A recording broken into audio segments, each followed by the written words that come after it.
if so, how? And President Zelenskyy, I have a question for you as well. You have just addressed the European Parliament today, explaining to them the importance of having a specific date. What is the latest you are willing to wait for EU accession? Thank you very much. So on your question, is there a way for Ukraine to become a member of the European Union? The answer is a very clear yes, of course. And Ukraine is on a good way to become a member of the European Union.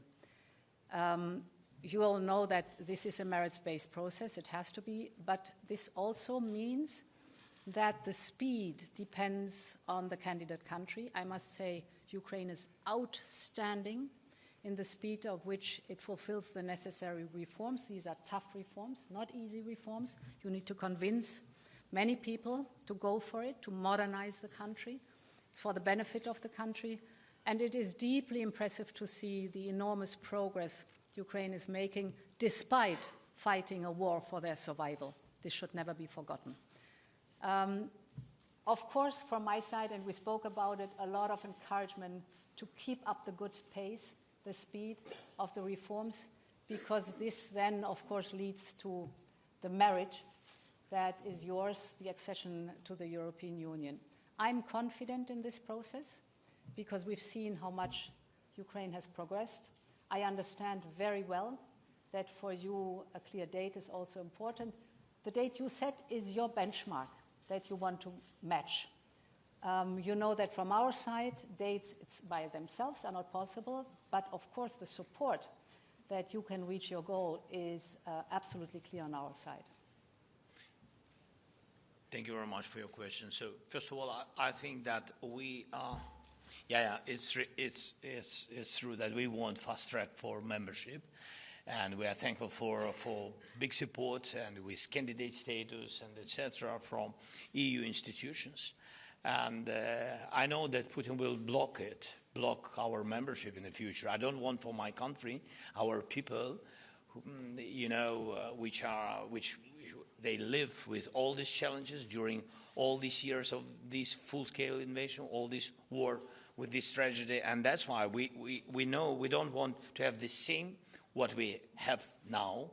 Maybe it will not be in the future, but what we have now with NATO, because Russia will block it by themselves. They don't see Ukraine like independent country, and they don't see us like a part of European family.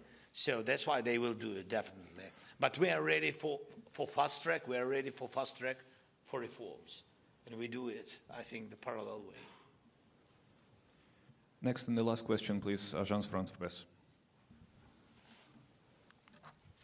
Hi, Camille Condessu, AFP. First, a question for you, President Zelenskyy.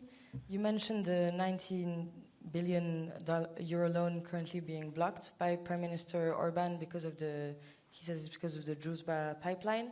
I was wondering, would you be willing to repair the pipeline in order to get the loan, and if so, by when?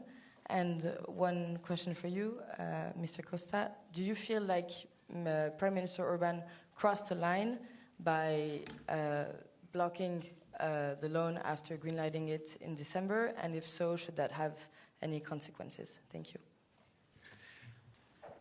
You want to answer? Yeah, I think that it's not the first time when Prime Minister of Hungary blocks something, and I'm not sure that it comes together, 90 billion and pipeline, because it's two different things. First of all, pipeline was destroyed by Russia. So if Orban wants to block something, financial support, he can do it for Russia, not for Ukraine. We are not the reason of destroying this pipeline. Then the second point is that it's not the first destroying, I'm not sure that the last, by Russians.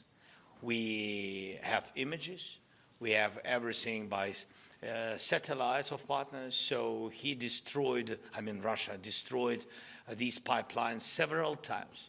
By the way, not only this, and another broader, this pipeline, so they also destroyed. So it's, it's up to Orban to speak with Putin, maybe energy ceasefire or something like this.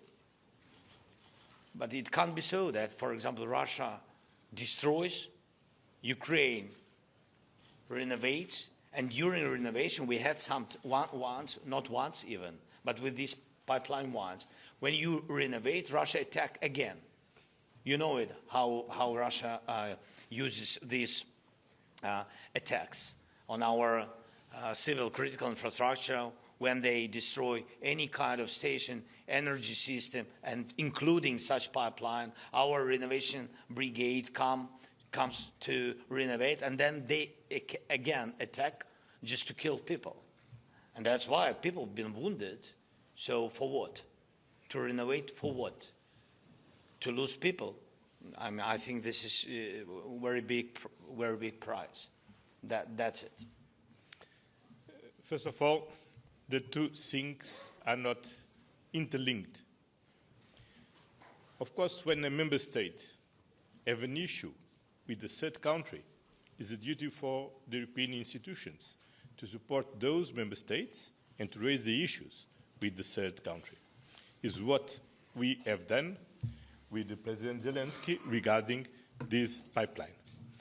And what we agree is that in the coming days, Ukraine will give the assessment how many time it takes to repair this pipeline. But in any case, first of all, as President von der Leyen said, they are an alternative from through the Adriatic pipeline from Croatia to Hungary, Slovakia, and Serbia.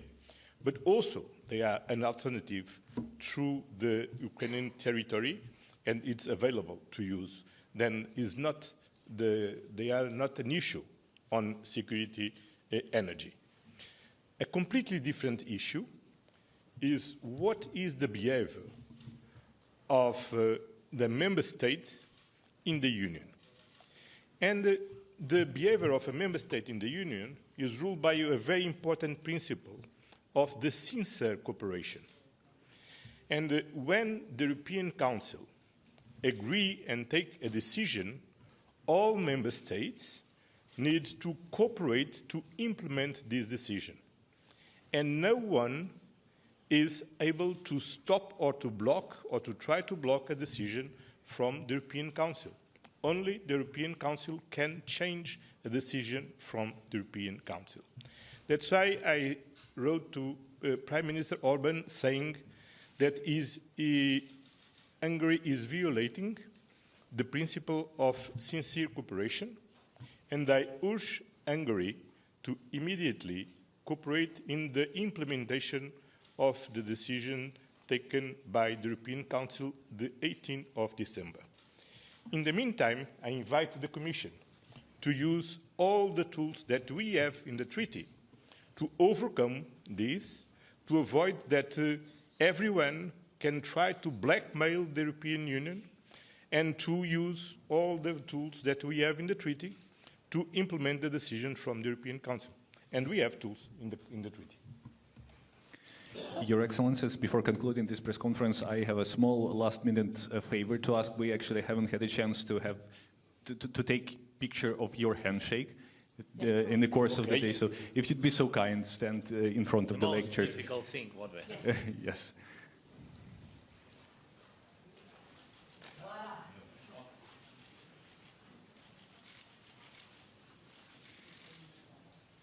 Thank you, and this concludes this press conference.